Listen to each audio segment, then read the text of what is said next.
दोस्तों, आज जो हम आप लोगों के बीच कहानी लेकर आए हैं, छठवें दिन रौनक ऑफिस के बाद एक मॉल में गया और वहां कुछ शॉपिंग करने के बाद एक रोड साइड कैफे में किसी लड़की से मिला। इसी लड़की ने चेहरे को दुपट्टे से ढक रखा था। दोनों ने कुछ देर बातचीत की और फिर लड़की ने अपने मोबाइल फोन से कई नंबर या तस्वीर उसके साथ शेयर की। दोनों ने हाथ मिलाया और अलग अलग चल गए। हमारे टीम ने यह सब कैमरे में कैद किया। अब शक तो यह था कि मैं नोएडा की रहने वाली रीमा एक वर्किंग लेडी थी और उसकी शादी को 3 साल से ज्यादा हो चुकी थी। पिछले कुछ महीनों से रीमा किसी न किसी बहाने से अपने पति रौनक पर शक जाहिर किया करती थी। कभी उसके फोन पर आए किसी मैसेज तो कभी उसके सोशल मीडिया पर किसी पोस्ट को देखकर वह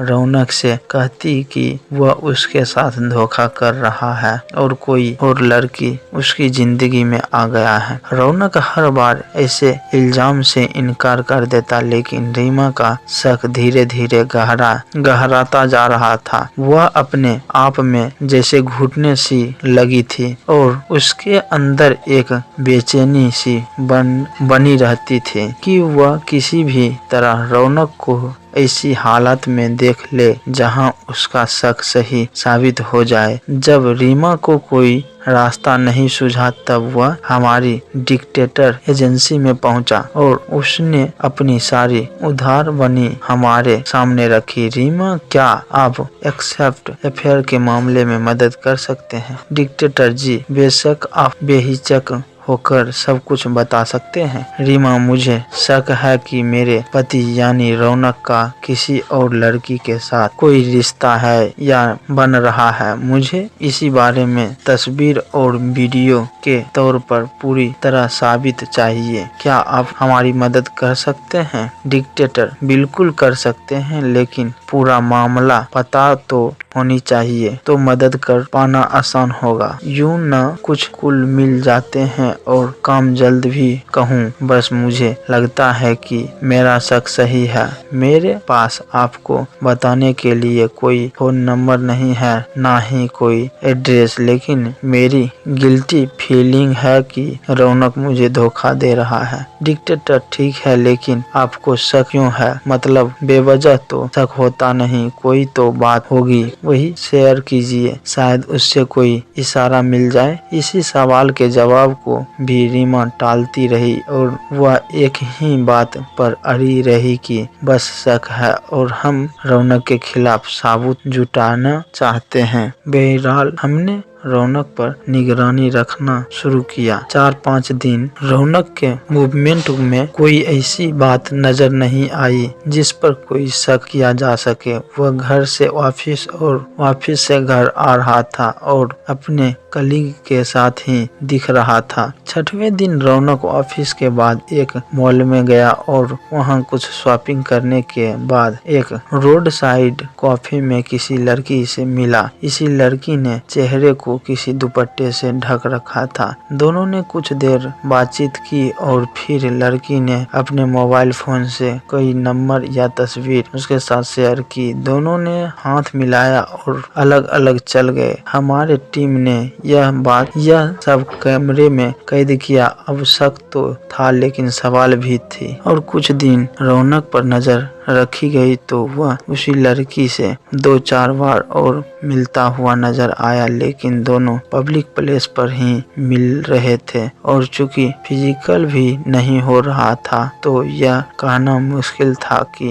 उन दोनों के बीच कोई रिश्ता था। फिर एक दिन एक अजीब बात हुई। हमारी टीम रात में रौनक के घर के बाहर नजर रखे हुए थे, क्योंकि रीमा का कहना था कि वह कभी कभी रात में भी कहीं जाता है। हमारी टीम ने उसी देर रात के अंधेरे में देखा कि रौनक जल्दबाजी में घर से निकला और कार में बैठकर कहीं चल दिया। बारिश की रात थी, इसीलिए उसने रेनकोट पहना हुआ था। हमने कार को फॉलो किया और कार थोड़ी दूर किसी कॉलोनी में रुकी और रौनक कार पार्क कर एक फ्लैट में गया। हमने चौकीदारी से पता किया तो उसी फ्लैट में कोई रवि नाम का लड़का रहता था। इसी तरह गुपचुप तरीके से रौनक अपने दोस्तों से मिलने क्यों गया था। कुछ देर बाद बारिश रुक चुकी थी और हमें उम्मीद थी कि सुबह होने से पहले रौनक लौटेगा। कुछ देर बाद जो हमने देखा वह चौंकने वाला था। उसी फ्लैट से रौनक नहीं बल्कि एक लड़की बाहर निकली और वह लड़का यानी रवि उसे कार तक छोड़ने आया। वह लड़की रौनक की कार में दखल हुई और कार लेकर चल पड़ी। कार जाकर रुकी रौनक के घर पर और वह लड़की घर में दखल हुई। तब हमने देखा कि वह तो रीमा थी। अब हमारी टीम के सामने काफी कंफ्यूजन था कि मामला क्या है। अगले कुछ दिन में रवि के बारे में पता लगाया गया और जब रीमा किसी के बारे में डिटेल्स जानने के लिए ऑफिस आई तो हमने उसे बताया। डिक्टेटर रीमा अपने जिस तफ्तीशी के लिए हम हमेशा कहा था वह तो हो गई और एक अफेयर भी सामने आया है। रीमा, सच मुझे पता था रौनक का कोई अफेयर है जरूर डिक्टेटर, लेकिन दिक्कत यही है कि हमारे हाथ जो सबूत लगे हैं उससे रौनक का अफेयर है या नहीं यह कह नहीं सकता हूँ। रीमा, मतलब अभी तो आपने कहा कि अफेयर सामने आया है। डिक्टेटर जी, वो अफेयर तो आपका है। आपका और रवि का। रीमा चौंक सी गई, कुर्सी से खड़ी हो गई थी और अब उसे समझ में नहीं आ रहा था कि वह क्या करे, लेकिन हमारे कहने पर उसने बातचीत करना ठीक समझा। आखिरकार माजरा खुलते हुए रीमा ने कहा कि पिछले कुछ महीनों से उसका और रवि का अफेयर चल रहा था। इसी बात को लेकर वह काफी परेशान रहा करती थी कि अगर रौनक को इस बारे में पता चल गया तो वह उसे सचमुच बर्दाश्त नहीं कर पाएगा। अपने अफेयर के चलते असल में रीमा के मन में एक अपराध बोध पैदा हो गया था और वह से छुटकारा चाहती थी। इसी ख्याल में उसने कुछ दिन से रौनक पर शक जाहिर करने का मन बनाया था। ऐसा नहीं था कि रौनक पर शक करने की एक्टिंग कर रही थी, बल्कि कुछ ऐसी कुल मिले भी थे जिनसे शक किया जा सकता था। रीमा की दिल ख्वाहिश यही थी कि रौनक का कोई अफेयर सामने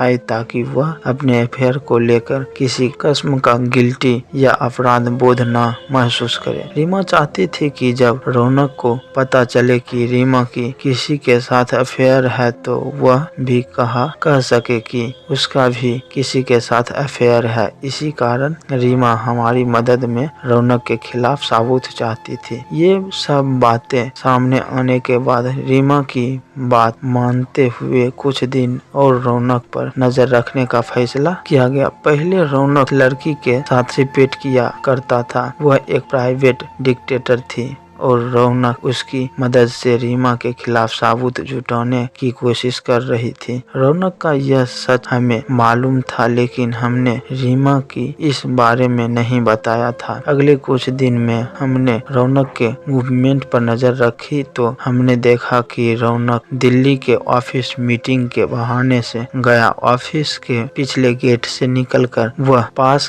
बनी एक कॉलोनी में एक फ्लैट में दखल हुआ। यह पूरी दिन बताने के बाद वह वापस ऑफिस आया और अपनी कार नोएडा स्थित अपने घर लौट गया। इसी बारे में और दफ्तरी करने पर हमारी टीम को पता चल चुका था कि रौनक यहाँ किसी रितिका नाम की लड़की से मिलने आया था। रितिका उसकी कलीग ही थी और उसके फ्लैट पर जाते हुए रौनक को अगले कुछ दिन में 1-2 बार और देखा गया। रौनक की ये तस्वीर और वीडियो हमारे पास थे और अब जाहिर था कि रौनक का रितिका के साथ अफेयर है। अब सवाल ये था कि इस मामले में रीमा की मदद की जाए या नहीं। बेहाल रौनक ने जिस डिक्टेटर एजेंसी को हायर किया था वह भी हमसे कांटेक्ट कर चुकी थी और हमारी मदद रौनक के किसी की तरफ से मांग चुकी थी। हमारे पास रीमा के अफेयर के भी एविडेंस थे। अब तीनों रास्ते थे। पहला ये कि हम किसी से खुद को अलग कर लेते और किसी को खिलाफ कोई